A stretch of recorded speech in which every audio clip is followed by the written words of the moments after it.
नमस्कार साथियों, आज का हमारा टॉपिक है प्रत्यय। चलिए स्टार्ट करते हैं। देखिए, सबसे पहले हम प्रत्यय को समझते हैं। प्रत्यय होते क्या हैं?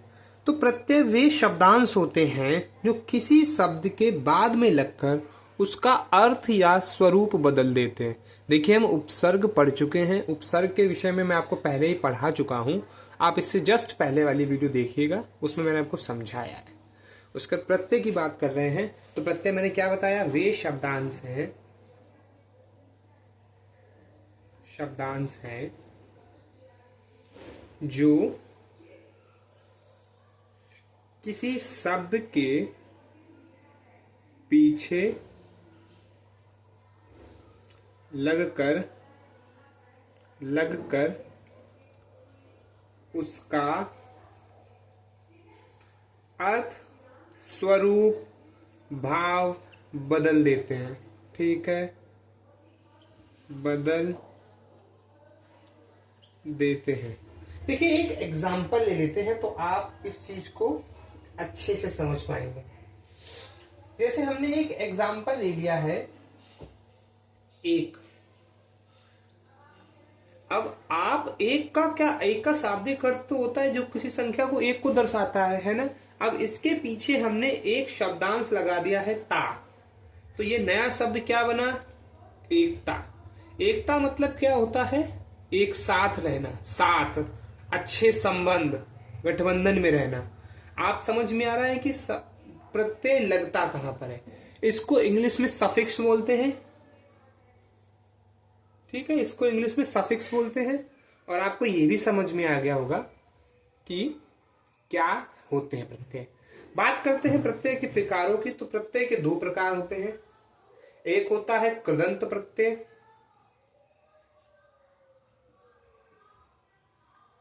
और दूसरा होता है तदित प्रत्यय।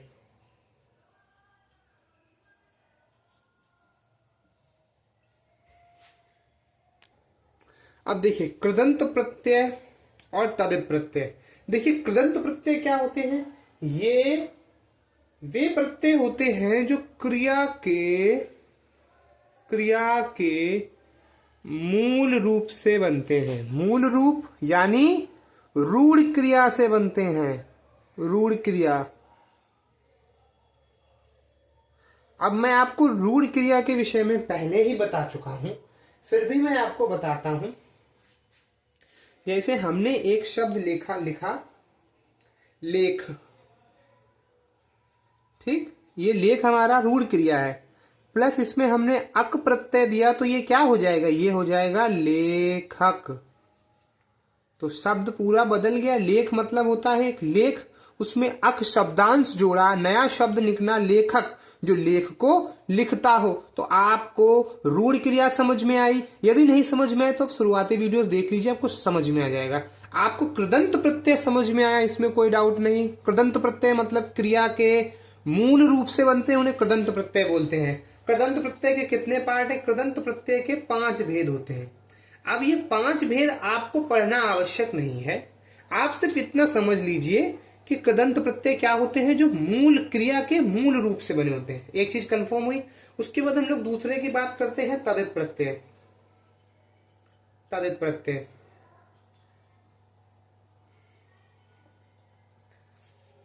तदित प्रत्यय। अब देखिए, हमने क्रिया के मूल रूप का यूज कर लिया है, तो तदित प्रत्यय स्वाभाविक है कि इसमें क्रिया के मूल रूप को छोड़कर शेष सभी, कैसे? संज्ञा, सर्वनाम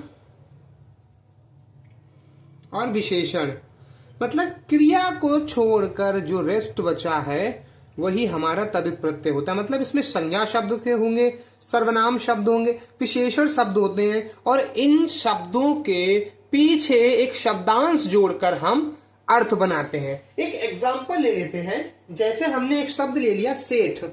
सेठ क्या है? सेठ एक संज्ञा शब्द है, उसमें हमने क्या नाम शब्दांश जोड़ा है आनी, तो ये क्या बन जाएगा? सेठानी। आपको ये चीज समझ में आई? इसमें आपको कोई समस्या, कोई प्रॉब्लम तो नहीं है ना? उसके बाद हम जैसे एक और एग्जांपल ले लेते हैं।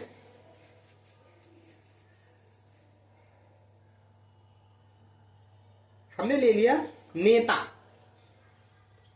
नेता एक संज्ञा है, उसमें हमने त्वा प्रत्यय जोड़ा तो ये क्या हो जाएगा, नेतृत्व, है ना। आप इन चीजों को समझिए, इनमें आपको कोई दिमाग एक्स्ट्रा नहीं लगाना है। कृदंत प्रत्यय जो क्रिया के मूल रूप से बने, क्रियाएं जो कार्य हम करते हैं उन्हें क्रियाएं बोलते हैं। लिखना, लिख, पढ़, चल, बोल, ये सब रूढ़ क्रियाएं होती है। इसके अतिरिक्त संज्ञा, सर्वनाम, विशेषण मैं आपको पहले ही समझा चुका हूं। और इन शब्दों से जो क्रिया जो नाम प्रत्यय बनते हैं उन्हें तदित प्रत्यय बोलते हैं। अब हम प्रत्यय के कुछ एग्जाम्पल करते हैं। देखिए, अभी तक हम लोगों ने प्रत्यय की जो थ्योरी पोर्शन है उसको पढ़ रहे थे। अब हम पढ़ेंगे आखिर हमें शब्द से प्रत्यय को ढूंढेंगे कैसे। तो अब हम प्रत्यय को ढूंढना स्टार्ट करेंगे। हम एक कोई वर्ड ले लेते हैं, जैसे हमने एक वर्ड ले लिया है भूल, या एक पूरा शब्द ही ले लीजिए, प्रत्यय शब्द ही ले लीजिए। एक शब्द हमने ले लिया भुलक्कड़। अब आपको प्रत्यय ढूंढने के लिए सबसे पहली चीज मैंने आपको उपसर्ग में भी बताया था कि आप सबसे पहले रूट वर्ड पे जाएंगे। रूट वर्ड इसमें क्या है, भूल। तो भूल अगर रूट वर्ड है तो इसमें भूल हमारा रूट वर्ड है। अब इसमें बचा क्या है, अक्कड़। तो यही हमारा। अब मैंने आपको प्रत्यय की परिभाषा क्या बताई है, शब्द में या शब्द के पीछे एक शब्दांश जुड़ता है और वो पूरे शब्द का अर्थ परिवर्तित कर देता है। और जो शब्दांश होता है वही क्या होता है, हमारा प्रत्यय। आपको ये चीज समझ में आई? कोई समस्या, कोई परेशानी, किसी प्रकार का डाउट तो नहीं है? ठीक है, आगे चलें। एक और एग्जांपल ले लेते हैं। हमने ले लिया एग्जाम्पल, ले लिया हमने एक घबराहट। घबराहट। अब आप घबराहट को देखेंगे तो आप सबसे पहले आपको क्या ढूंढना है, एक रूट वर्ड। रूट वर्ड इसमें क्या है, घबराहट में रूट वर्ड क्या है, घबरा। हम लोग घबरा जाते हैं ना, तो घबरा प्लस इसमें आहट क्या है, आहट हमारा शब्दांश है, और शब्दांश है वही प्रत्यय हो गया। ऐसे ही हम एक दो और एग्जाम्पल ले लेते हैं, जैसे रूपांतर। रूपांतर जब हम लेंगे तो इसमें हमने रूट वर्ड क्या देखा, हमने रूट वर्ड देखा रूप, और प्लस ये अंतर से बना है। अंतर इसमें शब्दांश है तो यही प्रत्यय हो गया। उसके बाद हमने एक और एग्जाम्पल ले लिया रंगत। जब हम रंगत देखेंगे तो आप देखेंगे इसमें रूट वर्ड कहां है, रंग और प्लस अत। अब आप एक चीज और समझिए, आपको रूट वर्ड समझ में आ गया होगा। यदि आप रूट वर्ड समझ गए तो आपके लिए उपसर्ग और प्रत्यय पहचानना कोई बड़ी बात नहीं है। यदि रूट वर्ड आगे मिल जाए तो आप समझ जाइएगा कि इसमें अब हमको प्रत्यय ही मिलेगा, और यदि रूट वर्ड पीछे मिले तो आप समझ जाइएगा कि शब्दांश आगे जुड़ा है, मतलब वह उपसर्ग है। पहली चीज आपको समझ में आ गई होगी। दूसरी चीज, अब जो प्रश्नों का जो पैटर्न है वो पूछता है कि किसमें उपसर्ग नहीं है या किन शब्दों में प्रत्यय नहीं है। तो आप इस प्रकार के वर्ड्स को भी पहचानेंगे। एकमात्र ट्रिक यही है कि आप शब्द से, पूरे शब्द से आप रूट वर्ड निकालिए, और यदि रूट वर्ड आपने निकाल लिया तो आपके लिए बहुत। जैसे एक एग्जांपल ले लीजिए आप। अब हम प्रत्यय से अतिरिक्त एक एग्जाम्पल पे चल रहे हैं, उपसर्ग और प्रत्यय दोनों ही समझिएगा। एक एग्जाम्पल ले लीजिए अनुज। अब आप अनुज में पूछ दिया जाए कि आपको उपसर्ग बताना है तो क्या होगा, देखिए आप अनु और प्लस जा। आप इस चीज को समझिएगा, अनु प्लस जा। अब आप एक चीज देख रहे होंगे कि आपने अनु उपसर्ग कहां पे पढ़ा था, आपने अनु उपसर्ग कहीं पे पढ़ा? मैंने आपको 10 हिंदी के पढ़ाए थे, 10 या 13 हिंदी के पढ़ाए थे। उसके बाद संस्कृत के प्रैक्टिस करवाई थी, उसके बाद हमने उर्दू वाले भी प्रैक्टिस करवाई थी। तो आपको अनु कहीं मिला था, है ना? तो आपको ये कुछ चीजें स्वविवेक से समझनी पड़ेंगी।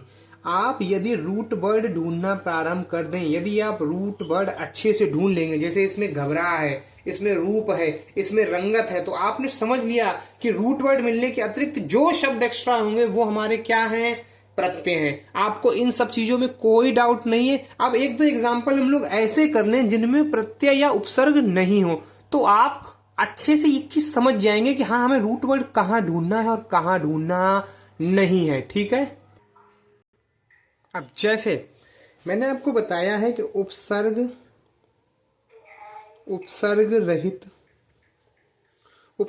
रहित शब्द कौन से होंगे। पहले तो आप देखिए, आप एक चीज और समझिए, उपसर्ग रहित शब्द का अर्थ क्या होगा। मतलब ऐसे शब्द जिनमें प्रत्यय लगा हो। एक देखिए, ये मैं आपको एक चीज बता रहा हूं, इसके अतिरिक्त ऐसे वर्ड भी होते हैं जिनमें ना तो उपसर्ग होता है और ना ही प्रत्यय। जैसे ये मैं घबराहट ही ले लेता हूं, तो घबराहट में हमें उपसर्ग तो मिलेगा नहीं, है ना। तो कई बार क्या होता है, ऑप्शन में 4 ऑप्शन होंगे। जैसे मान लीजिए 4 ऑप्शन है, एक ले लीजिए, प्रत्येक ले लीजिए, है ना, एक ऑप्शन। दूसरा अनुज ले लीजिए, है ना। तीसरा कोई एक और एग्जाम्पल ले लीजिए, और तीसरा एग्जाम्पल घबराहट ही ले लीजिए। और प्रश्न में पूछेगा कि उपसर्ग रहित शब्द बताइए, तो आपका आंसर कौन सा होगा, घबराहट। वो प्रत्यय नहीं पूछ रहा है आपसे, वो सीधा सीधा उपसर्ग रहित शब्द पूछ रहा है, नथिंग एल्स। आपने देखा प्रत्येक में क्या है, प्रति प्लस एक। अनुज में क्या है, अनुधन ज। आपको उपसर्ग मिल रहा है, इनमें ये मूल शब्द है। लेकिन जैसे ही आप घबराहट का करेंगे तो घबराह धन आहट। अब यहां पे आपको शुरुआत में रूट वर्ड मिल रहा है, और शब्दांश कहां मिला, यहां पर।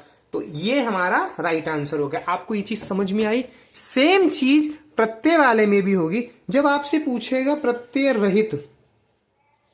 प्रत्यय रहित का मतलब है कि अब वो आपसे उपसर्ग शब्द पूछ रहा है। क्या पूछ रहा है, अब वो आपसे उपसर्ग पूछ रहा है। देखिए, इस प्रकार के क्वेश्चंस कई बार प्रश्न में आए हैं। वो सीधा सीधा प्रत्यय या उपसर्ग ना पूछकर इस प्रकार के क्वेश्चंस को आस्क करता है, और इसमें हम लोग फंस भी जाते हैं, सभी फंसते हैं, है ना। एक दो एग्जाम्पल ले लेता हूं। जैसे अन ले लीजिए, अनमोल,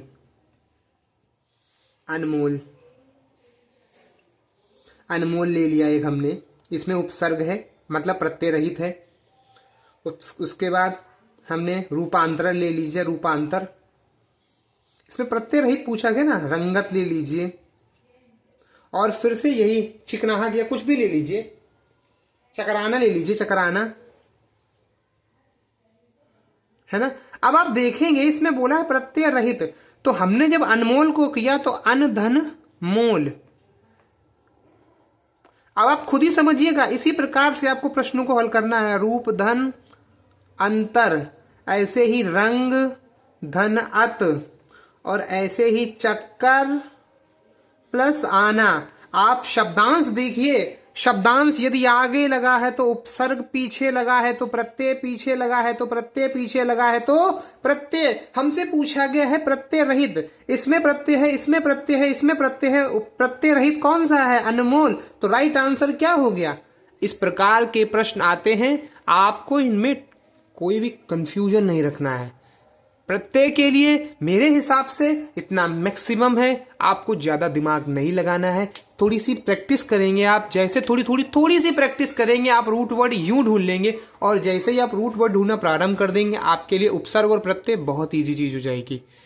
प्रत्यय के विषय मैंने आपको कृदंत प्रत्यय और तदित प्रत्यय दोनों बताए हैं। कृदंत प्रत्यय के 5 भाग हैं, तदित प्रत्यय के 7 भाग हैं। कृदंत प्रत्यय जो क्रिया के मूल रूप से बनते हैं, तदित प्रत्यय संज्ञा, सर्वनाम और विशेषण शब्दों से बनते हैं। प्रत्यय क्या होता है, शब्दों के पीछे शब्दांश जुड़ता है। याद रखिएगा, मैंने आपको प्रश्नों का एक आइडिया भी दे दिया है। आज के लिए इतना ही, तब तक के लिए धन्यवाद।